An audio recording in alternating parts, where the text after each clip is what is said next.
The city outside my window was a blur of muted silver and slate, a symphony of glass towers reflecting a sky bruised with the promise of rain.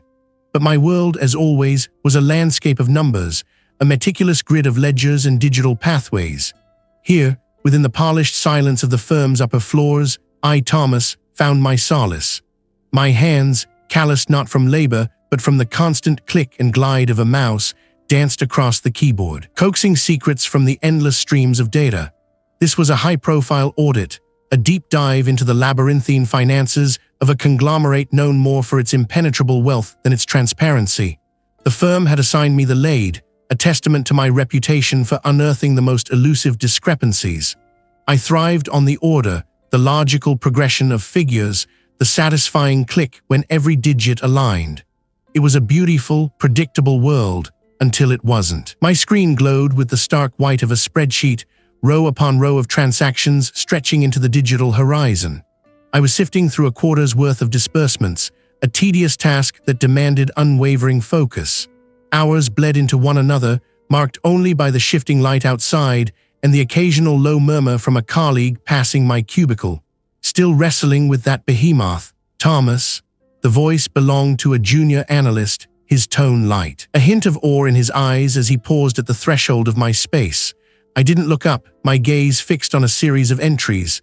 "The beast is a puzzle," I murmured, my voice a low rumble, "and I have a fondness for puzzles." He chuckled softly. "Figures, let me know if you need another pair of eyes on anything truly mind-numbing." "Will do," I replied, a non-committal dismissal. My attention had already snagged on something. Whisper of dissonance in the otherwise harmonious flow. A series of small, almost insignificant payments dispersed to a constellation of shell companies, each transaction just below the threshold that would trigger immediate flags. Individually, they were gnats. Collectively, they were a swarm. My fingers, usually so precise, paused. A tremor, faint as a moth's wing, skipped across my internal landscape. This wasn't the clumsy error of an overworked clerk. This felt deliberate. My mind, a finely tuned instrument of logic, began to hum a discordant note. I began to cross-reference. I pulled up the beneficiary details, the dates, the amounts. Each payment was modest, a handful of thousands, sometimes less. But they were frequent, almost daily, spread across a dizzying array of vendors and services, all seemingly unrelated. My brow furrowed, a crease deepening between my eyes. A pattern was forming, an invisible thread weaving through the financial tapestry. I drilled down further, past the summary reports, into the supporting documentation. This was where the real story often lay hidden, buried beneath layers of bureaucratic jargon and irrelevant data. I opened a digital folder, its contents sprawling across my screen. Invoices, receipts, contract snippets.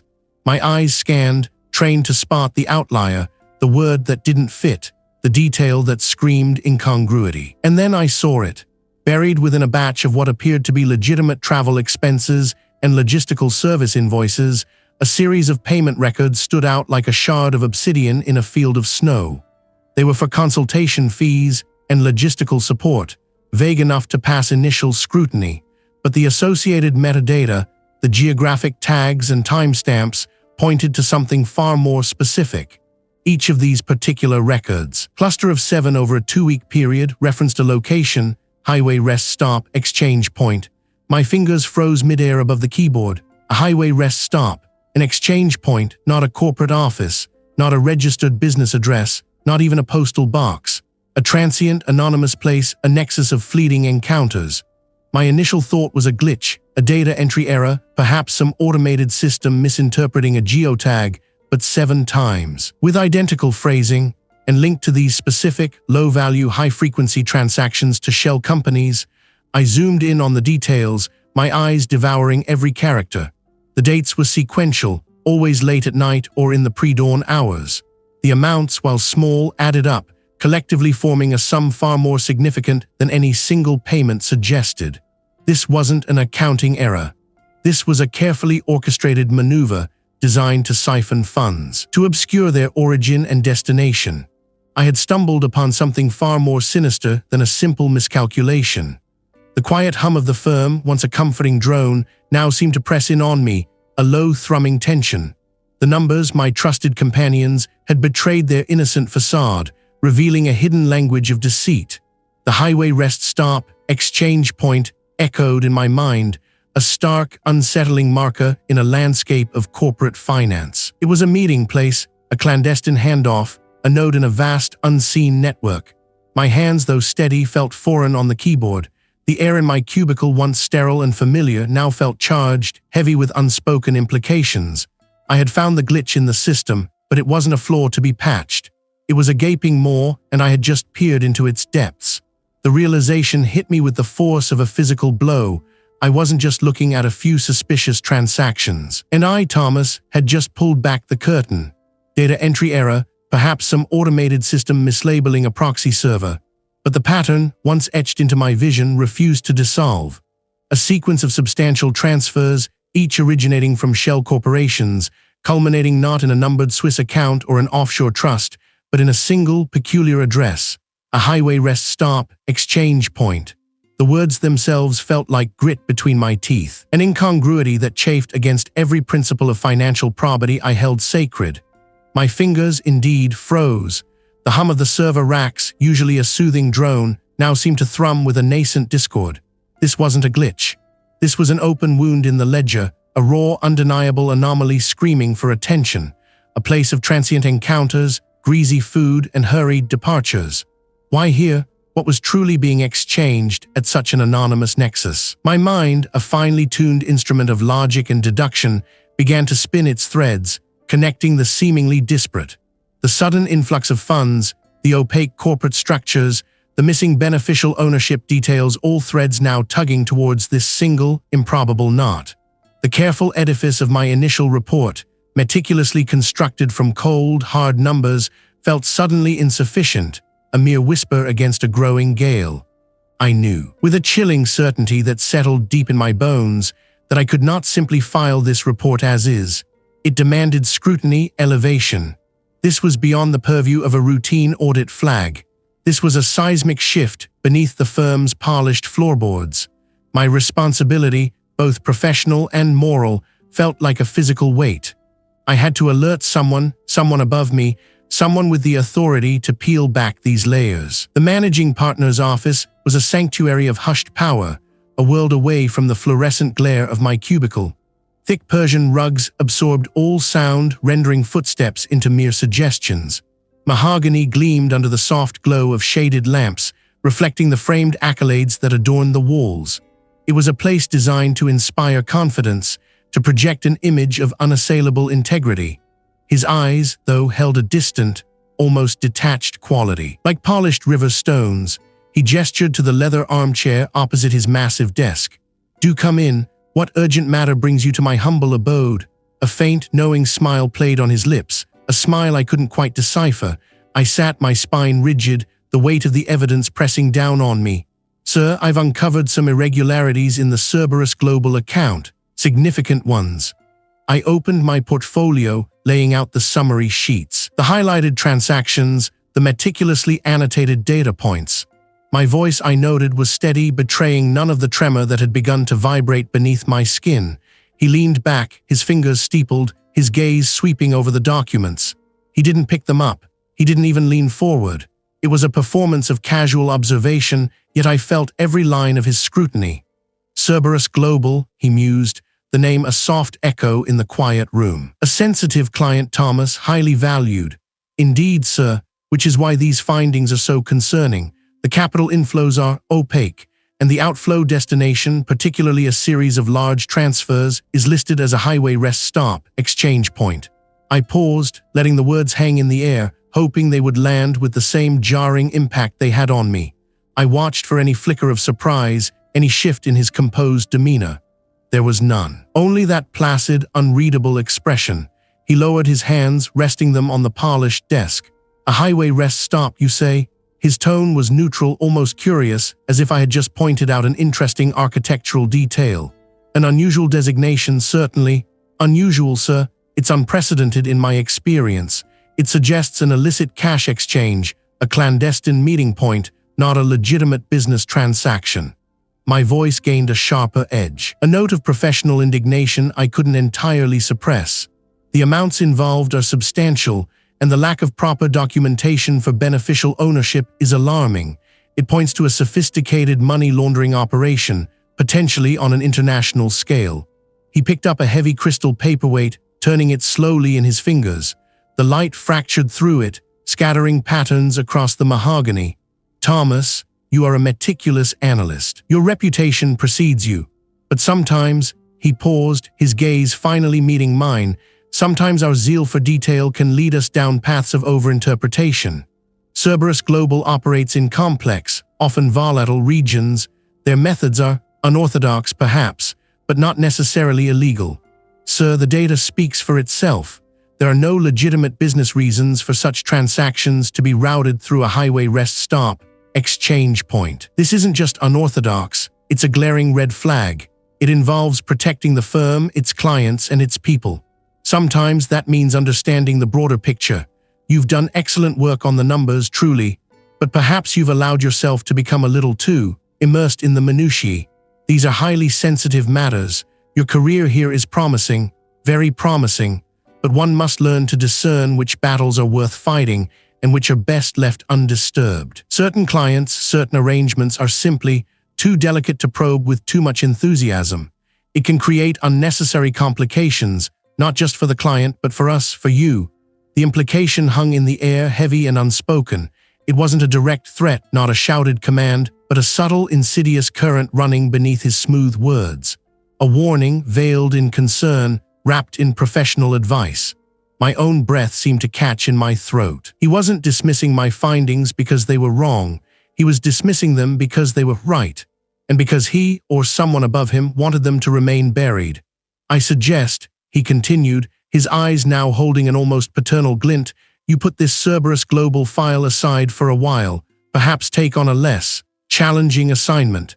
Give your keen mind a chance to rest from such complex considerations. My hands, hidden beneath the desk, clenched into fists. A less challenging assignment, a suggestion to back off. The managing partner, the very pinnacle of the firm's ethical oversight, was not only aware of these irregularities, but was actively participating in their concealment. The realization hit me with the force of a physical blow. The corruption wasn't just in the client's books. It had seeped into the very foundations of my own firm, reaching higher, far higher, than I had ever dared to imagine. This wasn't just a discovery, it was an invitation into a labyrinth, and I was already inside. I couldn't just walk away, not now, not when the path had been illuminated, however dimly, by the glare of a highway rest stop, exchange point. The managing partner's words had fallen like stones into a quiet pool, shattering the reflection of my carefully constructed world. The realization, a cold, sharp shard, had pierced through the layers of my professional detachment. The firm, my sanctuary of order and logic, was itself a viper's nest. My hands, hidden beneath the desk, clenched into fists. The realization hit me with the force of a sudden gale, stripping away the last vestiges of my naive trust. The air in my office, once a comfort, now felt thick with unseen eyes. Each rustle of paper, each distant murmur of a colleague, seemed to carry a whispered warning. I was no longer merely an accountant uncovering fraud. I was an intruder in a well-guarded domain, my curiosity a trespass punishable by ruin. But retreat was no longer an option. My meticulous nature, once a gentle hum, now thrummed with a new, dangerous resolve. My investigation, once confined to the bright glow of my office monitor, now retreated into the clandestine hours of the night. My small home office, usually reserved for personal finances and the occasional tax return, transformed into a hushed command center. The firm's servers, once my primary source, were now a poisoned well. I turned instead to the sprawling, untamed wilderness of public records, obscure corporate registries, and the digital crumbs left by seemingly innocuous transactions. My personal laptop, scrubbed clean of any identifying markers, became my sole confidante. Its screen a window into the deepening murk. I started with the periphery, tracing the threads of the shell companies I'd initially flagged. Each name, a bland placeholder in a distant jurisdiction, unfurled like a tendril, connecting to others, then to others still. I cross-referenced directors' names, often shared across a dozen different entities, then searched for their digital footprints. social media profiles, archived news articles, even obituaries that sometimes listed surprising affiliations. What began as a scattered constellation of anomalies soon coalesced into a vast, intricate galaxy. The sheer volume was staggering, not just a handful of suspicious transfers, but a relentless, pulsating current of capital flowing through a labyrinthine network of accounts. Funds moved from a construction firm in one country to a textile importer in another, then to a real estate developer, only to resurface in a holding company registered on a remote island. The figures themselves were astronomical, dwarfing anything I'd ever encountered in legitimate corporate audits. This wasn't just a scheme, it was an entire parallel financial ecosystem, vast and sophisticated, humming with illicit energy. The scale of it stretched beyond the bounds of what I, a mere forensic accountant, had ever imagined possible. One particularly persistent thread led me to a series of seemingly unrelated small businesses, a dry cleaner, a specialty food distributor, a regional courier service. Individually, their financial statements were unremarkable, but when viewed through the lens of my growing understanding, their cash flow patterns, specifically the timing and amounts of certain deposits, hummed with an unnatural regularity. They were too clean, too consistent, like the rhythmic pulse of a well-oiled machine, carefully calibrated to avoid detection. They were conduits, I realized, not just legitimate enterprises. The next piece of the puzzle came from an unexpected place, a minor news report, easily dismissed, about a local politician's sudden acquisition of a luxury yacht. The listed purchase price seemed plausible, but my memory, a steel trap for numbers, recalled a much higher estimated market value from an earlier, unrelated appraisal. I dug deeper, cross-referencing the yacht's registration with the shell companies I'd identified. The trail led to an offshore entity, one that had received a substantial, unexplained wire transfer from the very same textile importer I'd linked to the construction firm. A quiet hum, a low vibration, began to resonate through the disparate data points. My sleep grew thin, punctuated by the glow of my screen and the gnawing anxiety that I was exposing myself to unseen dangers. The world, once a predictable sequence of debits and credits, had become a landscape of veiled threats. Then came the photograph. Buried deep within an obscure online forum, a single grainy image showed a meeting between the representative of the regional courier service and a known figure, an associate of the managing partner, captured in a fleeting, unguarded moment. The caption was innocuous, discussing local business networking, but the body language, the swift exchange of a small, nondescript envelope, screamed something else entirely. The location tagged in the photo was a highway rest stop, exchange point. The next evening, under the cloak of twilight, I found myself there. The highway rest stop, exchange point, was a desolate stretch of asphalt and cracked concrete, bathed in the sickly yellow glow of sodium lamps. Diesel fumes hung heavy in the air, mingling with the faint scent of stale coffee and desperation. A scattering of trucks idled, their engines a low growl, while a few weary travelers stretched their legs by the entrance to a convenience store. It was a place designed for anonymity, for fleeting encounters, a perfect stage for transactions meant to remain unseen. I parked my car, an old, unassuming sedan, far from the main bustle, nestled amongst a cluster of taller vehicles. My heart beat a steady, insistent rhythm against my ribs, a drum solo of apprehension.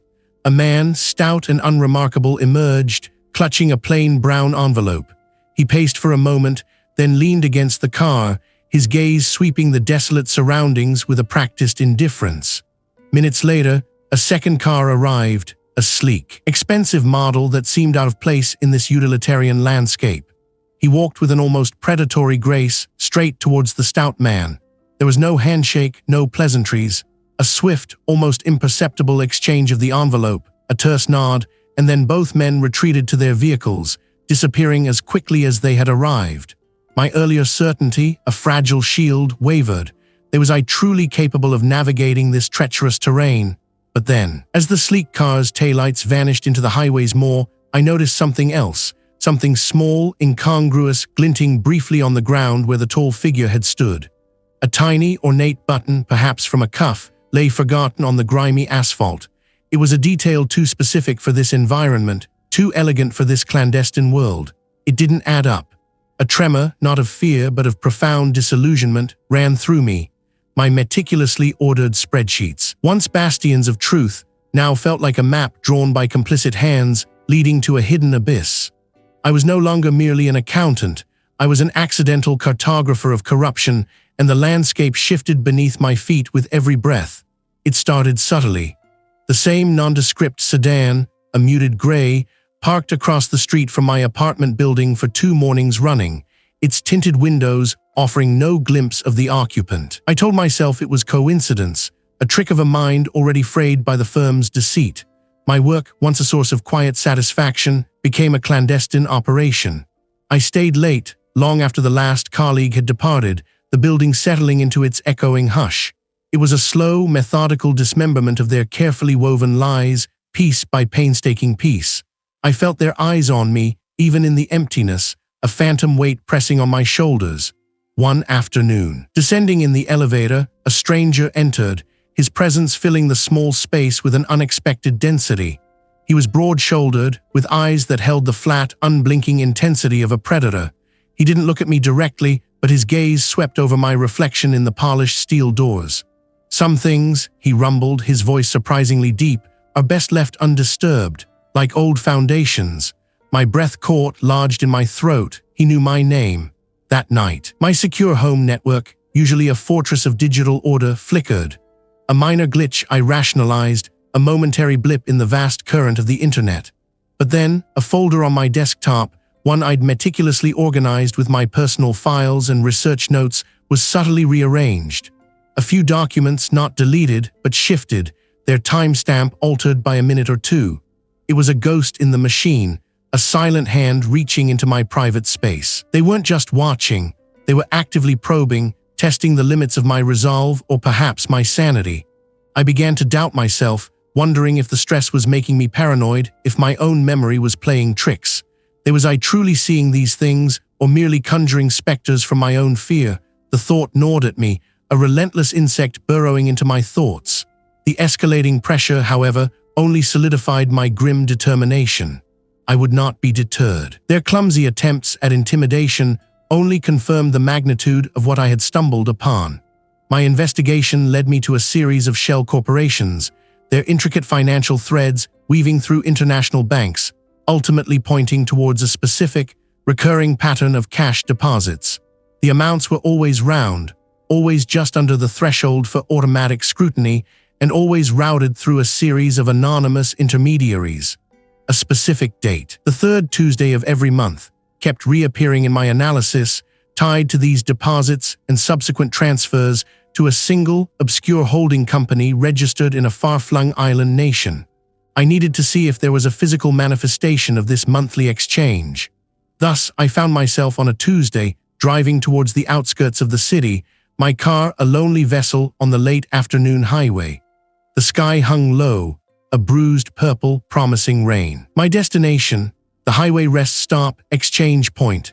It was a desolate patch of asphalt and faded concrete, frequented by long-haul truckers and weary travelers seeking respite. The air was thick with the scent of diesel and damp earth. I parked my modest sedan far from the main building, nestled between 2 towering semi-trailers, hoping to blend into the scenery. My heart thrummed a nervous rhythm against my ribs, a wild drumbeat against the quiet hum of the idling trucks. Through the gloom, I watched. The rest stop was sparsely populated. A lone driver stretched by his rig, another sipped coffee inside the brightly lit convenience store. Almost immediately, a figure emerged from the driver's side of a beat-up, windowless white van that had been parked there for some time, its engine off. The van's side door slid open with a soft hiss. My breath hitched. From the black sedan, a man emerged. He was tall, impeccably dressed, even in the dim light. His silhouette sharp against the fading sky. He was the managing partner, my managing partner. His presence here, at this grimy, isolated spot, was a jarring anomaly, a piece that simply did not fit the pristine image he projected within the firm's polished halls. He exchanged a brief, almost imperceptible nod with the figure from the van. No words were spoken, at least none I could discern from my distance. The van's driver reached inside, pulling out a small, nondescript duffel bag. The managing partner took it with a practiced ease, a fleeting grimace crossing his face as he adjusted its weight. He didn't open it, didn't inspect its contents. He simply tucked it into the passenger seat of his sedan, then turned back to the van driver. This time, the van driver produced a slim, rectangular package, wrapped in plain brown paper. The managing partner accepted it, his fingers brushing against the rough paper, and then, without another glance, he re-entered his car. The black sedan purred to life, its tires crunching softly on the gravel as it pulled away, merging back onto the highway, swallowed by the encroaching twilight. The white van followed shortly after. I sat there, frozen, the engine of my own car still, the duffel bag, the brown paper package, the managing partner. The weight that doesn't add up moment struck me with the force of a physical blow. I had always assumed the managing partner was merely complicit, perhaps intimidated or paid off. But his presence here, his direct involvement in this furtive exchange, suggested a deeper, more active role. He wasn't just turning a blind eye, he was an architect, a direct participant in the very scheme I was trying to unravel. The viper's nest wasn't just in the firm, the viper itself was at its head. I was no longer an observer, I was a threat, and they knew it. The game had shifted, the stakes rising with the swiftness of the coming storm. I gripped the steering wheel, my grip tight, the cold metal a small anchor in the sudden tempest of my mind. The rain began to fall, a soft patter against the windshield, mirroring the frantic beat of my heart. They had shown me a piece of their truth, a warning etched in the fading light. The asphalt exhaled a phantom heat, even as the sun dipped below the distant tree line, painting the sky in bruised purples and oranges. I stood at the edge of the designated highway rest stop, exchange point, a desolate patch of concrete and scrub brush carved from the wilderness, its isolation a stark counterpoint to the hum of unseen traffic. My breath hitched in my throat, each inhale a shallow, insufficient thing. The managing partner's words, still echoing in the hollow chambers of my memory, had stripped away the polished veneer of my world, revealing the rot beneath. The firm, once my fortress of figures and facts, now felt like a gilded cage. I had been instructed to come here, a cryptic message arriving on a burner phone I'd acquired from a back-alley merchant, its untraceable nature a chilling testament to the clandestine world I now navigated. Be at the highway rest stop, exchange point, sundown, come alone. No devices but the one I gave I. The brevity of the instruction was its own kind of threat, a stark command that brooked no argument. I clutched the cheap plastic phone in my hand, its vibration a nervous tremor against my palm. My mind, usually a fortress of logic, was a tempest of what-ifs, each scenario more dire than the last. I was here for information, I told myself, for a shred of truth that might unravel the intricate web woven by the syndicate. It pulled alongside a derelict picnic table, its paint peeling like sunburnt skin. The rear passenger window descended a sliver, just enough to reveal a gloved hand extending a small, unmarked envelope. No words were exchanged. The hand retracted, the window hummed shut, and the sedan, with the same unsettling grace, reversed and melted back onto the highway, its taillights shrinking to twin embers in the twilight. The entire interaction lasted less than 10 seconds. My heart, a trapped bird, beat a frantic rhythm against my ribs. Inside, nestled among a few crisp bills, a payment for my time, perhaps, or a mockery of it, was a single glossy photograph. It was a picture of my daughter, Lily, her bright red backpack slung over her small shoulders, her smile wide and innocent as she stood at her bus stop just this morning. A knot tightened in my gut. How could they have this? How could they be so close? Beneath the photograph, a folded piece of paper bore a single, elegant script. My eyes raced across the words, each one a hammer blow to my fragile sense of security. A loose lug nut. A sudden, unexpected wobble on the sharp bend near the old oak tree. The bus driver, a man of quick reflexes and a decade of safe routes, managed to correct it. A near miss, Thomas. A very near miss. He had quite the story to tell about her adventurous morning. The paper slipped from my grasp, fluttering to the gritty asphalt. The photograph of Lily remained clutched in my hand, her innocent smile now a gaping wound in my soul. A loose lug nut. The bus driver, the sharp bend. My mind replayed the details, each one a perfectly placed piece of a horrifying puzzle. It wasn't an accident. It couldn't be. The old oak tree, I knew that bend. I drove past it every day. The specificity of the details, the casual cruelty of the description, screamed of deliberate intent. They weren't just watching, they were orchestrating. This was visceral, primal. This was Lily, my daughter, my world, reduced to a pawn in their ruthless game. The illusion of safety, the fragile membrane I had spun around my family, burst into a million shards of glass. I had thought my clandestine investigation, my careful data sifting, was protecting them. I had been so wrong. My actions had brought the wolves to their very doorstep. A wave of nausea washed over me, a bitter taste rising in my throat. I stumbled backward, my legs suddenly weak, until my back hit the rough concrete of the picnic table. The metallic tang of fear filled my mouth. How could I have been so blind? This wasn't a warning, it was a declaration. The vulnerability of her small form, the ease with which they could have. The thought was a spike through my chest. My breath caught, ragged and shallow. I was paralyzed, utterly undone. My meticulous mind, so adept at dissecting financial irregularities, was utterly useless against this raw, brutal assault on my deepest affections. But then slowly, something shifted within me. The paralyzing fear began to curdle, to harden into something else entirely. It was a molten core of rage, a fierce, protective fire that ignited in the deepest recesses of my being. They had crossed a line, a sacred boundary I hadn't even known existed until it was violated. My fear, once a heavy cloak, began to shed, replaced by a searing clarity. I looked down at the photograph again, at Lily's trusting gaze. This wasn't about the firm anymore, not just about exposing a criminal enterprise. This was about them. This was about my family, and I would burn the world down before I let them touch a single hair on her head.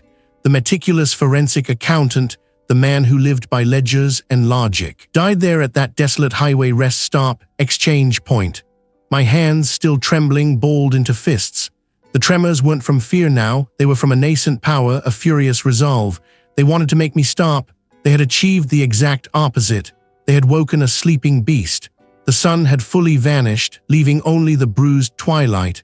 I would not just expose them, I would dismantle them, piece by agonizing piece. And I would start by finding out who sent that car, who loosened that lug nut, and who dared to threaten my daughter. The game had changed, and I was no longer playing by their rules. The gritty asphalt still held the ghostly imprint of the fallen photograph, a silent accusation against the indifferent world. Lily's smile, etched into the paper in my trembling hand, now felt less like a memory and more like a fresh, bleeding wound. A loose lug nut. The bus driver. The sharp bend. The words were not just echoes, they were hammers striking against the fragile walls of my denial. This wasn't a tragic coincidence. It was a deliberate whisper of malice, a chilling confirmation that the numbers I had meticulously traced were not merely abstract figures on a ledger. They were threads in a web that ensnared flesh and blood, a web that had just tightened around my own. My breath hitched, a ragged sound lost in the hum of distant traffic. To walk away now, to bury the truth, would be to let Lily's memory be swallowed by the same darkness that had consumed her, but to fight. My carefully constructed life, a fortress of routine and reason, had crumbled. I was a man of columns and calculations, not confrontations. I couldn't do this alone. The firm, a gilded cage, had proven to be their accomplice. The official channels, a labyrinth designed to protect its masters. I needed an unlikely key, a rogue element, someone standing outside the system, perhaps even someone discarded by it. My mind, usually a precise instrument for financial forensics, now sifted through the detritus of past associations. One name, scarred by rumor and professional exile, surfaced like a jagged piece of shipwreck. The former officer. They had been branded a pariah, a conspiracy theorist. Now, in my own deepening nightmare, that label felt less like an insult and more like a badge of honor. Contacting them was a delicate dance across broken glass. No direct calls, no traceable emails. I relied on an old, forgotten forum, a digital graveyard where the professionally deceased sometimes lingered. My message was cryptic, a breadcrumb trail of numbers and dates that only someone with their specific history would recognize as a distress signal. I waited, each tick of the clock a hammer blow against my chest. The reply, when it finally flickered onto my screen, was equally terse, a single, precise location and time. The highway rest stop, exchange point materialized out of the evening haze, a concrete island adrift in a sea of asphalt. Diesel fumes hung heavy in the air, mingling with the scent of stale coffee and desperation. The fluorescent lights of the convenience store cast a sickly yellow glow, illuminating a transient world of truckers and weary travelers. I parked my car at the furthest edge of the lot. Nestled between a rumbling 18-wheeler and a forgotten minivan, its windows streaked with grime. There was this madness. There was I walking into another trap. The doubt was a bitter taste on my tongue, but the alternative, doing nothing, was a far more potent poison. A beat-up sedan, its paint faded and scarred, pulled into the spot beside me. It was not the model I expected, a ghost of its former professional self. For a long moment, neither of us moved. Then, a slow, deliberate tap on my window. I flinched, my heart a frantic drum against my ribs. Turning, I met the gaze of the former officer. Their face, once sharp and unyielding, was now etched with a weary resignation, their eyes holding a flicker of something hardened, unreadable. What could be so urgent that it drags you from your numbers? I took a deep breath, the metallic tang of fear in my mouth. "Lily," I began, my voice cracking slightly. "It wasn't an accident, and it connects to everything you were trying to expose." The former officer's expression remained neutral, but a muscle in their jaw twitched. "Lily, the child of the head accountant at the firm that buried my career," their tone was laced with a cynical edge, a history of betrayal simmering beneath the surface. "You always were good with details, Thomas, but details can be twisted, especially by those who profit from the twisting." "I have the details," I countered, my voice gaining strength, infused with a sudden, desperate urgency. "Transaction logs, shell companies, offshore accounts. I saw the patterns, the same ones you described years ago. But I also found something new, a hidden layer, a black ledger buried deep within the firm's system detailing payments to facilitators, and one of those payments, timed perfectly, was to a driver for logistical support on the very day Lily's bus went off the road. I watched them carefully. The neutral mask slipped, just for a fraction of a second. A flash of something akin to grim understanding, or perhaps just a renewed weariness, crossed their face. "Logistical support," they repeated, the words hanging heavy between us. "They have a talent for euphemisms. This isn't just money laundering anymore," I pressed, my voice low and intense. "This is murder, and the loose lug nut, the bus driver, it wasn't random. They're sending a message to me, because I found the ledger." The former officer leaned back, their gaze sweeping the dimly lit parking lot, as if searching for unseen eyes. "You think you're the first to stumble onto their playground, Thomas. Many have tried to pull back the curtain, and they all ended up, or discredited." A bitter laugh escaped them, a dry, rustling sound. "I was lucky. They just took my badge and left me with my sanity, such as it is."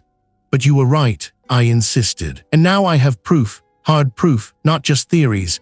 They've grown bolder. The scale is immense. They're laundering billions, funneling it through legitimate businesses, using shell corporations as their veins and arteries. And they have someone on the inside, high up, protecting them. Someone who ensured my internal reports vanished, who made sure my suspicions were met with veiled threats." "Billions," the former officer mused, their eyes narrowing.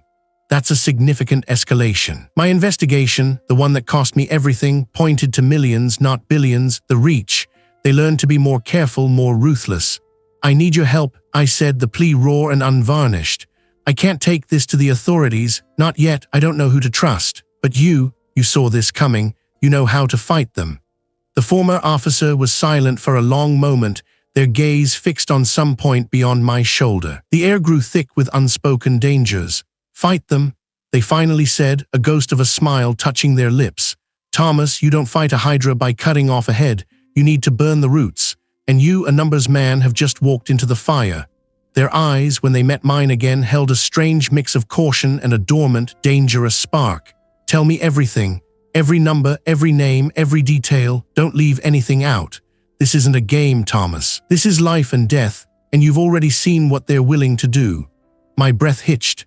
I had doubted myself, doubted the wisdom of this desperate gamble, but looking into the former officer's eyes, I saw not just a jaded outcast, but a reflection of the same determination that now burned within me. He was scarred, yes, but not broken. And in that moment, at the desolate highway rest stop, exchange point, I knew I had found my unlikely ally. The battle had just begun. The former officer's words, heavy with the dust of forgotten justice, echoed in my mind's chamber. His gaze, a mirror of my own desperate resolve, had sealed a pact not with paper or ink, but with the stark, unyielding truth of our shared predicament. I had crossed a threshold, stepped from the meticulously ordered ledgers of my life into a swirling vortex of shadows, and there was no turning back. My breath, once a shallow, measured thing, now felt like a storm gathering in my chest, a tempest of fear and fierce determination. The drive was a hypnotic blur of receding asphalt and encroaching dusk. My hands gripped the steering wheel, gripped tight, as if trying to wring out the anxiety that coiled in my gut. Each mile marker that flashed past felt like a drumbeat, counting down to an unknown confrontation. The world outside the car's cocoon seemed to darken not just with the setting sun, but with a growing, oppressive weight. The highway rest stop, exchange point, was a beacon, dim and foreboding, in the vast tapestry of the evening. I pulled into the sprawling lot, the tires crunching on loose gravel, a sound that grated against the sudden quiet. The air hung heavy, still, pregnant with unspoken menace. A few scattered vehicles, hulking silhouettes in the twilight, offered no comfort. My contact, a gaunt figure I recognized as an associate of the former officer, leaned against a battered sedan, his face obscured by the deepening gloom and the brim of a baseball cap. He offered a curt nod, his eyes darting across the desolate expanse. "I relate," he rasped, his voice a low growl that barely carried over the distant hum of the highway. Every nerve ending in my body vibrated with a primal alertness. The scent of stale exhaust and damp earth filled the air, mingling with an acrid tang that might have been fear, or perhaps something more dangerous. "This is it, everything, encrypted, but the key is simple. A date, this was it, the tangible proof, the thread that would unravel their intricate tapestry of deceit. It felt impossibly light, yet carried the crushing weight of everything I had risked. As my fingers closed around the drive, a sudden jarring sound ripped through the stillness, the screech of tires, too fast, too aggressive for a casual stop. A black sedan, its windows tinted to an impenetrable obsidian, careened into the lot, headlights blazing a blinding assault. My heart leaped into my throat, a frantic bird trapped in a cage of bone. "Get out!" The contact roared, his voice losing its low growl, now a desperate cry. He shoved me violently towards my car, his hand already reaching for something concealed beneath his jacket. I didn't need a second invitation.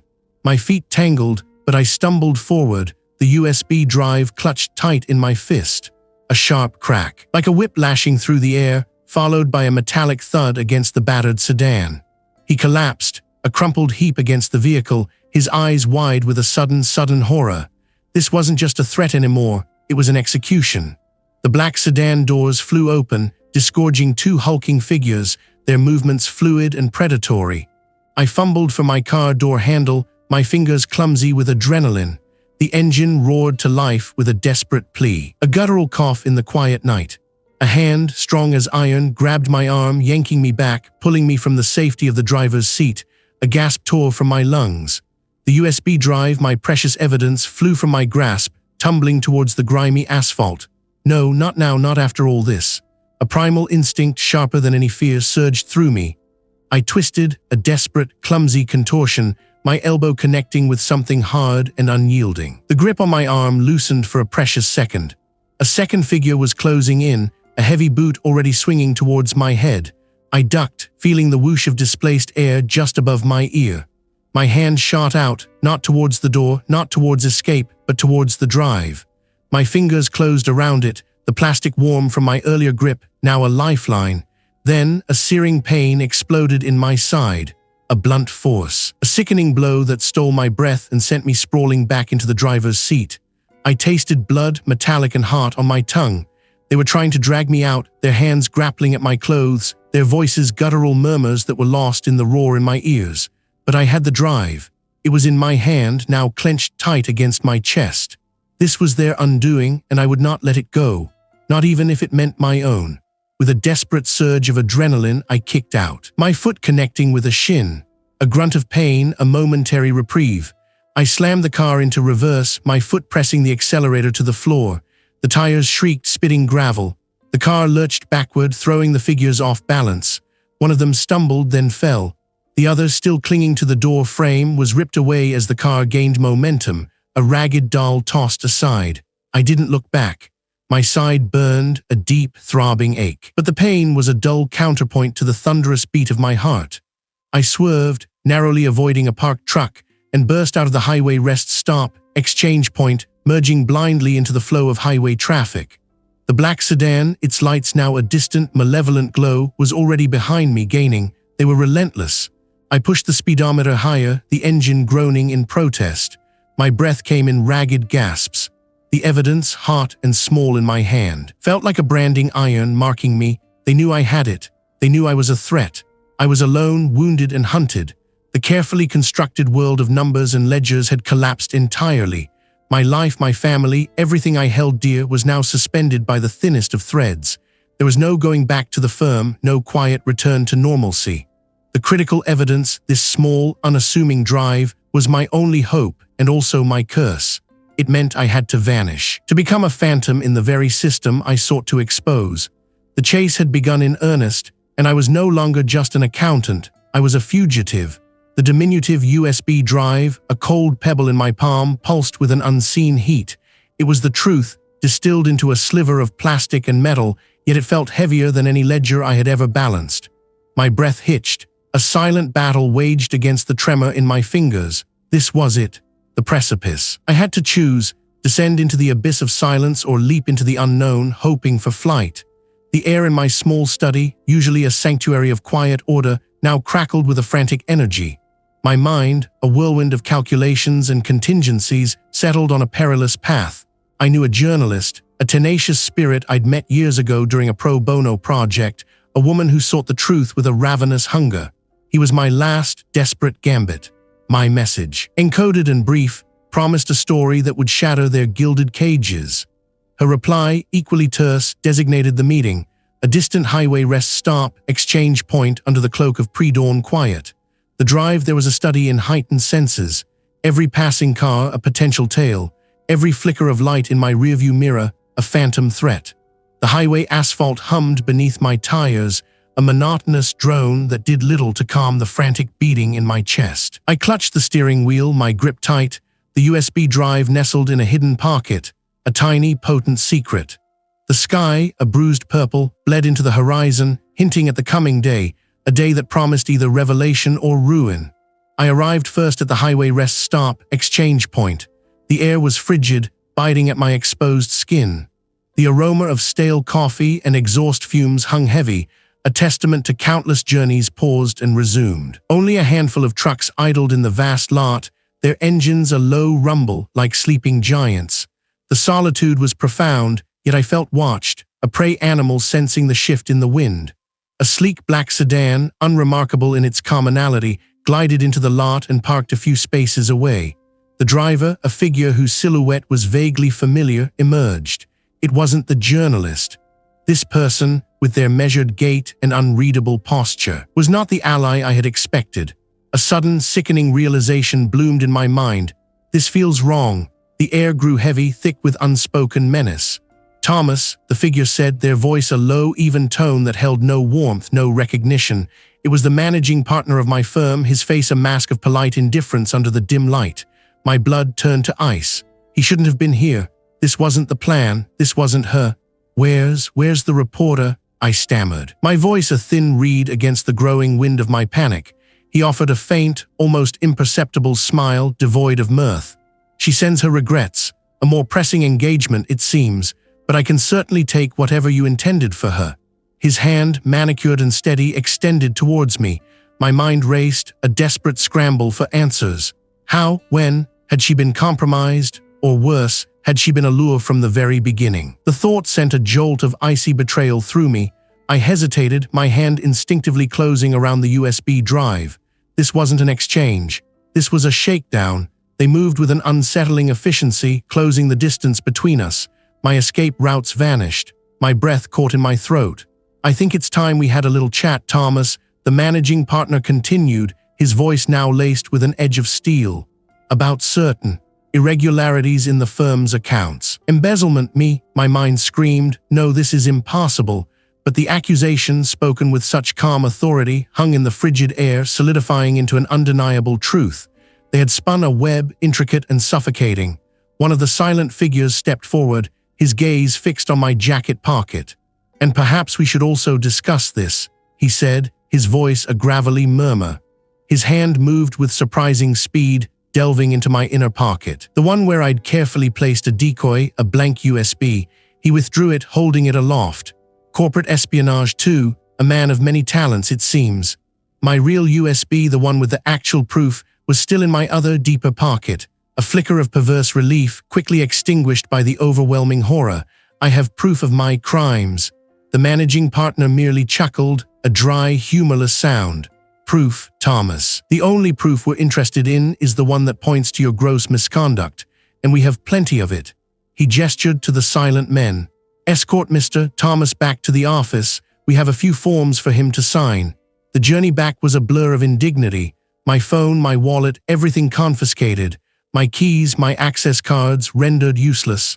I was a ghost, stripped of my identity, my professional life dissolving with every mile marker we passed. Back at the firm, the office that had once been my meticulous domain was sealed, a yellow tape stretching across its entrance. Emblazoned with words that felt like a death knell, crime scene do not enter. My colleagues, usually a bustling hive of activity, now averted their eyes, their faces etched with a mixture of fear and judgment. I was a pariah, my reputation shredded, my name dragged through the mud before I could even utter a defense. I was led into a sterile conference room, the air thick with the scent of fear and betrayal. My access has been revoked, my accounts frozen, we've initiated a full internal investigation, and the authorities have been notified. My world fractured, you know I am. The counsel slid a document across the polished table, a termination notice, and a restraining order. You are not to contact anyone associated with the firm, nor your family, pending the investigation. For their protection, of course. My family, the mention of them twisted a knife in my gut. They were cutting me off, isolating me completely, a bitter laugh escaping my lips. Or to ensure I can't tell them the truth, the managing partner merely steepled his fingers, his gaze unwavering. The truth, Thomas, is often a matter of perspective, and in this case the evidence speaks for itself. As they escorted me out, a stranger in the building I had dedicated my life to. The city lights outside seemed to mock my shattered dreams. I was alone, adrift in a sea of fabricated lies, my one piece of tangible proof still hidden, but rendered useless by the swift, brutal machinations of a power I had vastly underestimated. Doubt, a venomous serpent, began to coil around my heart. Had I been so blind? Was this the end of Thomas, the meticulous accountant, swallowed whole by the very numbers he sought to balance? The city lights, once a beacon of opportunity, now bled into a hazy smear through the rain-streaked window of my borrowed vehicle. Each droplet was a tear shed for a life irrevocably lost, for the shattered remnants of ambition left behind in the polished halls of the firm. They had stripped me bare, not just of my career, but of my very identity, leaving me adrift in a sea of fabricated lies. Yet, as the engine hummed a low, mournful tune, a different kind of current began to stir within me, cold, precise, and utterly ruthless. I drove not with a destination in mind, but with an instinct for solitude, for a place where the world's clamor might recede enough for thought to crystallize. The highway unfurled before me, a ribbon of asphalt leading into the anonymous embrace of the night. Hours later, the glow of a modest sign appeared, promising respite, a highway rest stop, exchange point.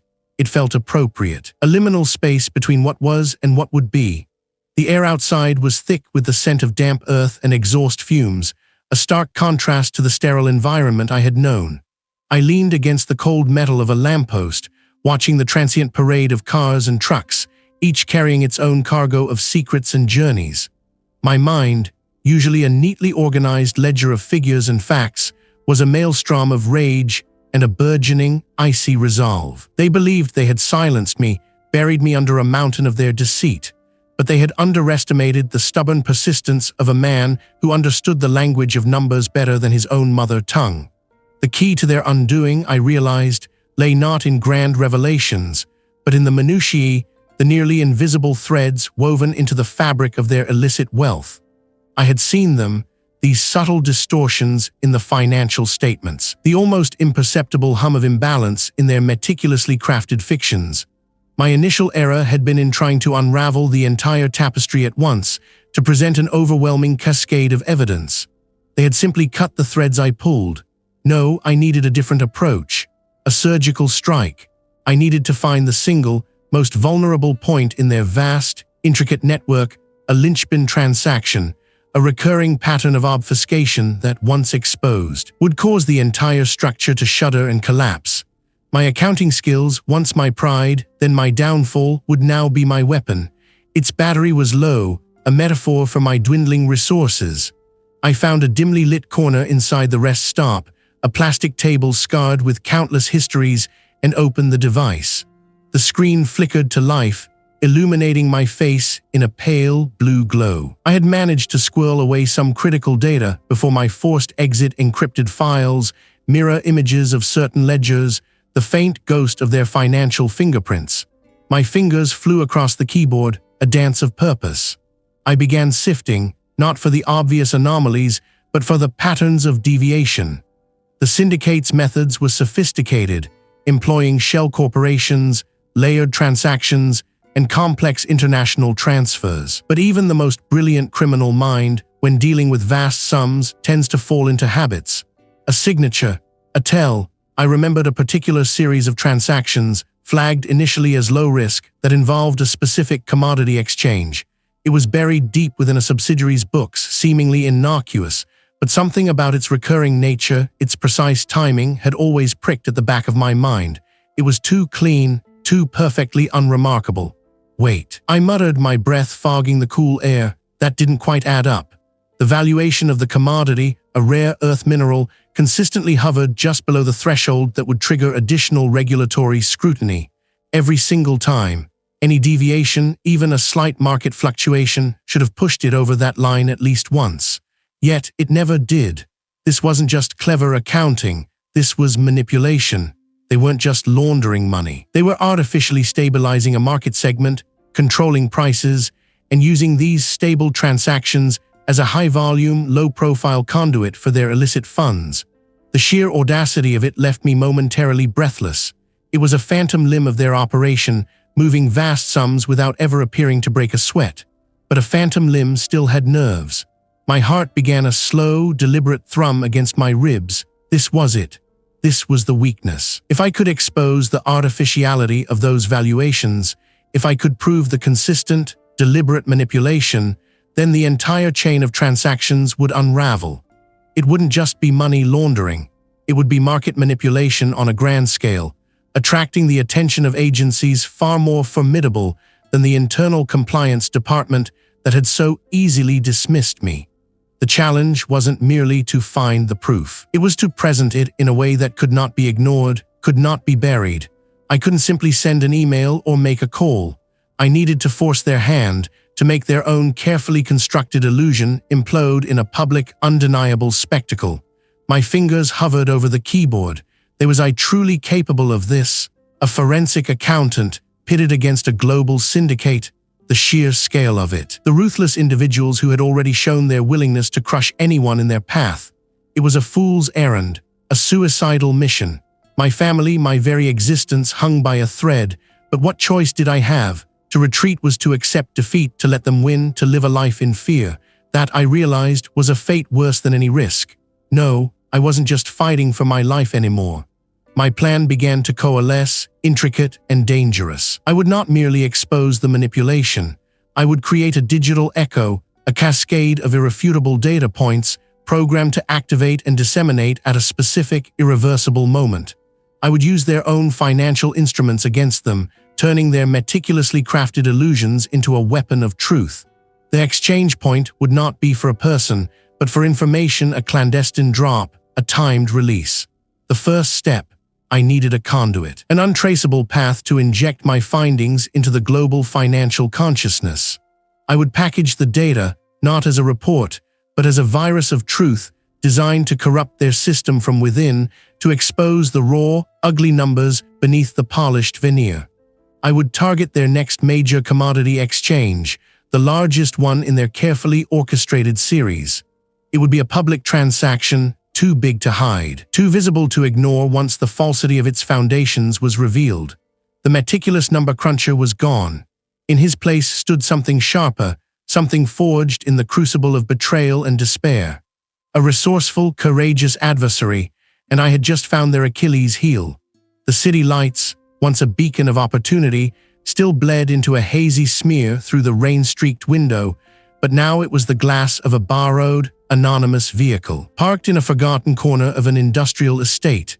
They had stripped me bare, yes, but in that raw emptiness, a new kind of resolve had taken root, hard and unyielding as granite. I was no longer merely a meticulous number cruncher. I was an architect of downfall, and the blueprint for their undoing was unfurling across my laptop screen. The air in the cramped, rented room, smelling faintly of damp concrete and desperation, was thick with the hum of electronics. My fingers, usually precise in their accounting ballet, now moved with a different kind of precision, orchestrating a digital symphony of deceit. I was deep within the labyrinthine ledgers, not merely correcting them, but resculpting them. Every keystroke was a hammer blow, forging the chains of my adversaries and perhaps my own. I manipulated figures, created ghost transactions, and wove a tangled web of false trails designed to lure the syndicate deeper into a carefully constructed snare. This was not just data, it was bait. Each fabricated entry was a whispered promise of unearned wealth, a glittering shard of fool's gold meant to blind them to the real trap beneath. I watched the lines of code, the columns of numbers, coalesce into a phantom reality, a mirror image of their illicit empire, but one built on shifting sand. Simultaneously, with another, older laptop scrubbed clean, isolated from any network, I prepared the genuine evidence. This was the truth, distilled and compressed, encrypted into a package that once unleashed would detonate across the financial world. My breath hitched, a shallow, ragged sound in the quiet room. This data, this meticulously gathered proof, was my shield and my sword, the only hope for my family's survival and the instrument of my own potential demise. One wrong click, one misplaced digit, and the intricate dance would shatter, leaving me exposed. The first thread of my communication net was cast. From a cheap, disposable phone bought with cash in a shadowy convenience store, I sent a single coded message, a string of seemingly random numbers and letters to the detective. It was a prearranged signal, the first chime of the clock counting down to 0 hour. His response, equally cryptic, arrived moments later. A ripple across the surface of my carefully guarded calm. He was in position. He understood the gravity, the silent pact we had forged in the crucible of this escalating danger. Next, a similar message, delivered through an encrypted messaging app on a separate device, went to the journalist. He was the fuse, the amplifier, the voice that would shout the truth into the public square when the time was ripe. Her role was critical, her integrity, I hoped, unshakable. The public reveal had to be more than just a leak. It had to be an explosion, simultaneous and undeniable, across multiple platforms, designed to prevent any single entity from suppressing it. I had timed it to coincide with a major financial announcement, a moment of heightened scrutiny when the world's eyes would already be on the sector. My plan was a precarious house of cards, each action dependent on the flawless execution of the last. The rain had lessened to a persistent drizzle by the time I navigated the borrowed vehicle onto the highway. The city lights receded, replaced by the stark, industrial glow of passing factories and the occasional flash of headlights. My destination, the designated meeting point, the fulcrum of this perilous operation. The vehicle, a muted sedan, felt like a coffin on wheels, carrying me towards an uncertain fate. Finally, the sign emerged from the gloom. Its neon letters flickering, highway rest stop, exchange point. Only a handful of trucks idled, their engines a low growl, their drivers lost in sleep or distant conversations. I parked 3 spaces away, killed the engine and waited. The air crackled with unspoken tension. It contained a burner phone, a preloaded flash drive, and a set of instructions, the key to unlocking the true data for the public reveal. After what felt like an eternity, the contact detached themselves from their vehicle and began to walk towards mine, their steps slow, deliberate. My breath caught in my throat. This was it, the point of no return. They stopped beside my driver's side window. I lowered it slowly, the whirring motor a loud intrusion in the quiet night.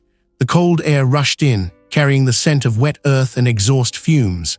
I met their gaze, or rather, the sliver of face visible beneath the hood.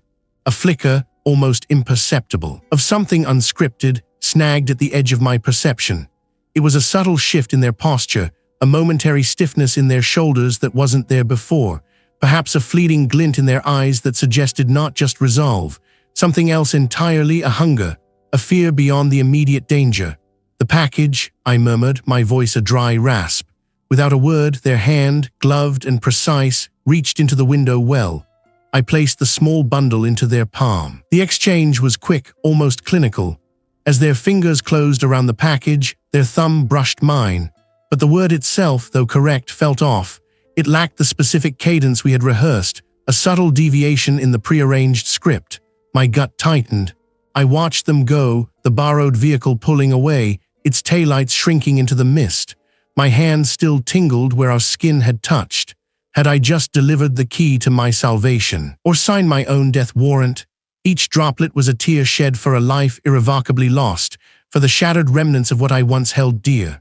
My hands, usually steady over ledgers, trembled slightly on the cold steering wheel, not from fear, but from the raw, fierce current of purpose that coursed through me.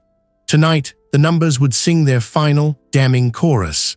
The engine hummed a low, anxious tune as I pulled away, the tires crunching over gravel. The night was a canvas of muted grays and blacks, stretching endlessly towards the designated point. My breath plumed in the chill air, a transient ghost. The data, meticulously compiled, cross-referenced, and secured, rested heavy in a small, nondescript drive in my inner pocket. It was more than just data. It was a weapon, forged in the crucible of my desperation. The drive was a solitary pilgrimage, each mile marker a silent countdown to a reckoning. I saw the faces of those I loved, shimmering in the periphery of my vision, their safety the fuel for this desperate gamble. There was no turning back, not now. Eventually, the stark, utilitarian lights of the highway rest stop, exchange point materialized through the gloom. It was a desolate island in the churning sea of the night, bathed in the sickly yellow glow of sodium lamps. A few semi-trucks loomed like sleeping giants, their engines a distant thrum. The wind, sharp and unforgiving, whipped through the empty parking spaces, carrying the scent of diesel and damp earth. I parked deliberately, not too close, not too far, positioning my vehicle to offer a clear view of the central meeting area. My heart, a frantic bird, beat against the cage of my ribs, yet my movements were precise, measured. I checked the small, encrypted device one last time, its cold metal a reassuring weight. It wasn't merely a storage unit, it was a transmitter. A beacon, it stopped a short distance from my chosen spot, its engine silencing with an ominous click. From its rear door emerged the executive, his tailored suit a stark contrast to the rugged surroundings. Their eyes, even from this distance, felt like pinpricks on my skin. I watched them, a predator observing its prey, or perhaps a lamb walking willingly to the slaughter. My contact, the chief investigator, would be there. He was a man of his word, a quiet anchor in this storm.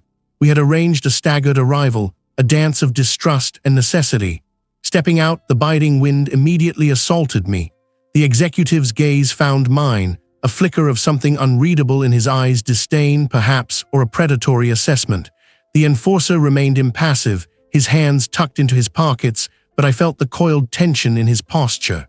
"Thomas," the executive's voice cut through the wind, surprisingly calm, yet edged with an unspoken threat.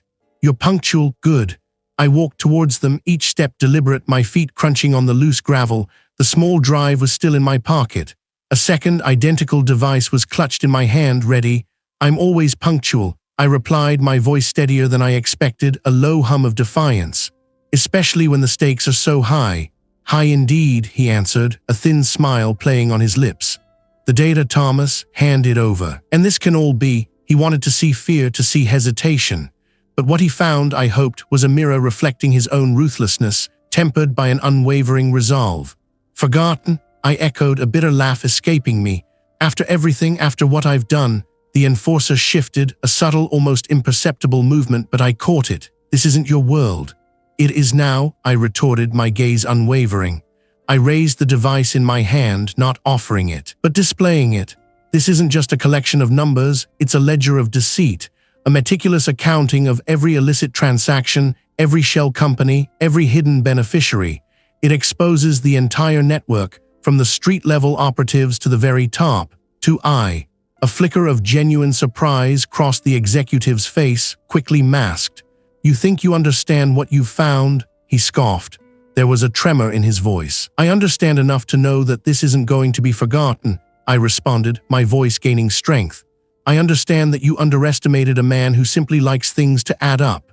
The executive took a step forward, his composure cracking. Give it to me, Thomas. Now. Not yet, I added, a slow, deliberate smile spreading across my face. Because this isn't just an exchange, is it? This is an unveiling. With a flick of my thumb, I activated the device. A small, almost imperceptible light blinked. You see, this isn't the only copy, and it's not just for you. It's already being transmitted to the chief investigator, to a secure server. The enforcer, a blur of motion, lunged. My eyes, however, were not on the enforcer, and just behind him, the distinct glint of tactical lights. No, I answered, standing my ground, my voice clear and strong even as the enforcer closed the distance. The fool is the one who thought he could hide in plain sight forever. The numbers always tell the truth. The enforcer's hand grabbed my arm, a vice-like grip, but before he could twist or strike, a cacophony of sirens erupted, tearing through the night. Headlights flared, blinding. Don't move. A voice boomed, amplified by a bullhorn. The enforcer froze, his grip slackening for a split second, long enough for me to pull free. He turned, his face a picture of bewildered rage. As the chief investigator, flanked by 2 officers, moved in on the executive, who stood frozen, his mouth agape. I watched as the executive, the man who had ordered threats against my family, who had tried to erase me, was cuffed, his tailored suit suddenly looking absurdly out of place. The enforcer put up a brief, desperate struggle, a flurry of fists and curses, before he too was subdued, brought to his knees. The sirens continued their mournful wail, a fitting dirge for a fallen empire of lies. My chest heaved, not just from the adrenaline, but from the profound release that washed over me. The wind still bit, the sodium lamps still cast their sickly glow, but now there was a different light. I gripped the small, still transmitting device, its warmth a promise in my palm. The numbers had added up, after all. And for the first time in a long time, the world felt a little less hazy, a little less smeared. The fight was far from over, I knew, but this crucial battle, against all odds, had been won. The enforcer's hand clamped down, a cage of bone and sinew around my arm, the promise of pain tightening in his grip. But before the twist could come, before the strike could land, the night itself shattered. Sirens wailed, an orchestral shriek of urgency, tearing through the quiet darkness. Headlights, stark and unforgiving, flared from every direction, carving the shadows into sharp, fleeting shapes. Don't move. A voice boomed, amplified, echoing off the parked vehicles at the highway rest stop, exchange point. The enforcer froze, his eyes, moments ago alight with malice, now wide with a dawning, terrible understanding. My arm, though still imprisoned, felt a sudden, almost imperceptible slackening in his hold. Taller than the rest, with a stern, unyielding face, was suddenly beside us, a weapon pointed steadily at the enforcer's chest. Another agent, swift as a phantom, moved behind him, and with a practiced shove and a click of steel, my captor was on his knees, hands bound. The entire sequence, from the first wail of the siren to the enforcer's forced genuflection, felt like a breath held, then violently exhaled. My own breath hitched, a ragged thing in my throat. My legs, suddenly unreliable, threatened to give way. The federal agent, the one who had pointed the weapon, turned his attention to me. His gaze was sharp, assessing but held no malice. "Thomas?" he asked, his voice calmer now, though still edged with authority. I could only nod, a jerky movement. He took it with a gloved hand, careful, almost reverent. "Good work, Thomas, I can stand down now." The phrase, simple as it was, unlocked something within me. Stand down. The words resonated with an alien relief. I felt a wave of exhaustion so profound it threatened to swallow me whole. They were the hunters, and the hunt was over. A different federal agent, a woman with keen eyes and a compassionate but firm demeanor, guided me away from the immediate scene towards an unmarked vehicle. The world outside felt muted, distant, as if viewed through a thick pane of glass. "We've been watching them for a long time, Thomas," the federal agent, the one who had first addressed me, said from the passenger seat, not turning, but his voice carried. My intel was the missing piece, the final proof we needed to connect the dots between the firm and the syndicate's European operations. The firm, the name hung in the air, a phantom limb. My professional life, once a source of quiet pride, now a shattered mirror. So, the key players, both here and abroad, are being rounded up as we speak. My former managing partner, the senior accountant, they're already in custody. The enforcer I encountered tonight was a low-level operative. His capture provides valuable links. His voice was devoid of triumph, merely stating facts. "The international crime syndicate as a whole is a hydra. We've lopped off several heads tonight, thanks to I." The journey felt endless, a blur of highway lights and internal turmoil. We arrived at an anonymous government building, stark and imposing. The debriefing stretched through the remainder of the night and into the pale light of dawn. I recounted every detail, every suspicious transaction, every veiled threat, every coded message I had deciphered. My voice grew hoarse, my mind a weary echo chamber of numbers and names.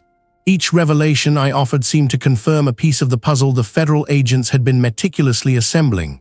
The sheer scale of the operation, the intricate web of shell corporations, offshore accounts, and legitimate businesses used as fronts, was staggering. My firm, a bastion of respectability, had been a crucial cog in a vast, illicit machine. The weight that doesn't add up moments I'd felt in the quiet solitude of my office now coalesced into a monstrous, undeniable truth. As the sun finally climbed, painting the sky in hues of bruised purple and weak orange, I saw the first headlines flicker across a muted television screen in the break room. Prestigious firm implicated in international money laundering scandal. The firm's logo, once a symbol of integrity, was now emblazoned with infamy. My name was cleared, yes, but at what cost? Later, the federal agent sat across from me, a steaming mug of lukewarm coffee between us. "I put everything on the line, Thomas, my career, my safety, my family's peace of mind." His gaze was steady, acknowledging the heavy price. "The firm, as I knew it, is finished. Its reputation irrevocably destroyed. There will be investigations for years." I nodded, the words sinking in, heavy as stones. The quiet life I had meticulously built, brick by careful brick, was gone. The meticulous number cruncher, comfortable in the predictable world of ledgers and audits, had been irrevocably transformed. There was no going back. A profound weariness settled deep in my bones. Was it worth it? The question whispered in the recesses of my mind, a persistent, insidious doubt. The fear, the isolation, the constant peril. Had the pursuit of this truth justified such a devastating upheaval? The agent seemed to read my internal struggle. "I stopped a lot of bad people, Thomas. I saved countless others from being victims of their schemes. That's a debt that can't be quantified." A flicker of something akin to satisfaction, small and fragile, ignited within me. He was right. I had exposed the truth. I had fought. But the tension remained, a tight knot in my gut. The case might be closed, the syndicate's operations crippled, but the aftermath was just beginning. My world, once so defined, was now a blank slate, daunting in its emptiness. What came next was a mystery far greater than any I had sought to unravel. The exhaust fumes, a bitter kiss on the cool air, clung to the asphalt. I stood by my car at the highway rest stop, exchange point, the vast, indifferent sky stretching above me. The silence, broken only by the distant hum of traffic, felt immense, a heavy cloak after the relentless clamor that had defined my days. My hands, though no longer trembling, felt alien, the skin still prickling with phantom chills. The flicker of satisfaction I'd felt before was now a deeper, more enduring ember, but it warmed a bruised and battered core. The detective, a silhouette against the rising sun, approached. His steps were measured, his face etched with a weariness that mirrored my own. We exchanged no greetings, only a shared understanding that transcended words. He passed me a slim, unmarked envelope. Inside, I knew, were the final assurances, the official confirmations of the syndicate's unraveling, the last thread snipped from the intricate web that had almost consumed me. My name, once a target, was now protected, wrapped in layers of legal maneuvering and classified reports. "It's done, Thomas."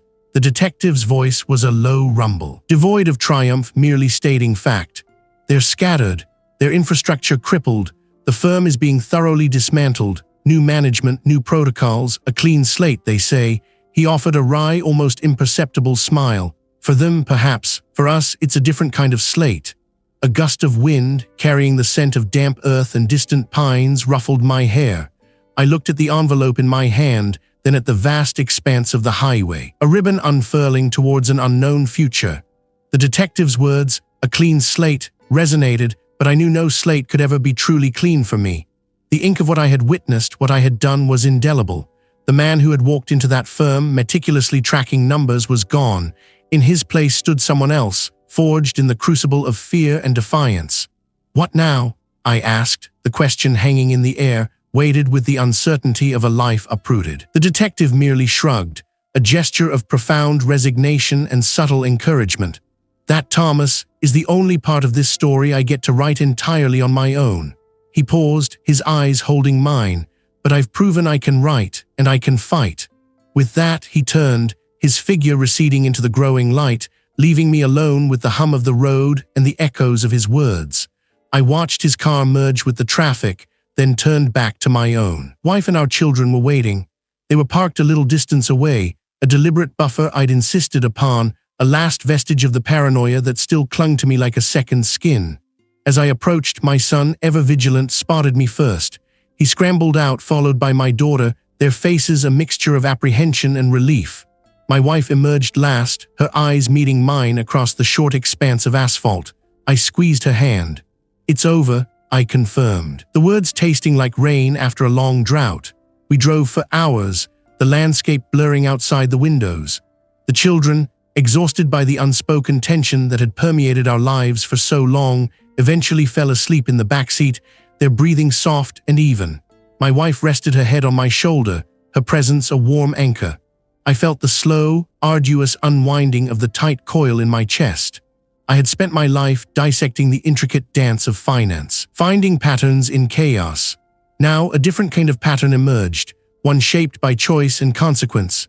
The idea of returning to a world of corporate ledgers, of balance sheets that could conceal such rot, felt impossible. My hands, once so adept at tracing lines of credit and debit, now yearned for a different kind of purpose. My mind drifted back to the small, independent investigative firm I'd once admired from afar, a place that specialized in unmasking corporate malfeasance for those who couldn't fight for themselves. It was a quieter path, perhaps, but one steeped in the very principles I had fought to uphold. We pulled into a small, nondescript town as dusk began to paint the sky in shades of bruised plum and fiery orange. A quiet inn, its lights warm and inviting, beckoned. As I carried my daughter, still asleep, into the lobby, her small hand instinctively clutched my shirt. My son, rubbing sleep from his eyes, reached for my wife's hand.